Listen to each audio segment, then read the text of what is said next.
बोलताর টিপের চারে প্রতি টোপে কই মাছ বন্ধুরা, প্রতি টোপে কই মাছ। এটা बोलताর চাক বন্ধুরা।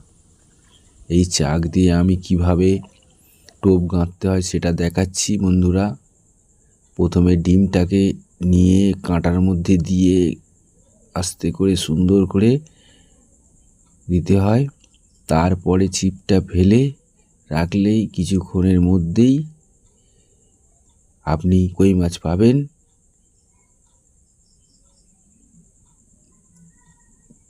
দেখুন বন্ধুরা কিরম কই মাছ আসছে, দেখুন বন্ধুরা। আমি নার্সারি বাগানে কাজ করছিলাম, একটা बोलताর চাক পেলাম। সেই চাকের ডিমে প্রচুর মাছ পেলাম, আপনারাও পাবেন বন্ধুরা। এবং দেখুন আমার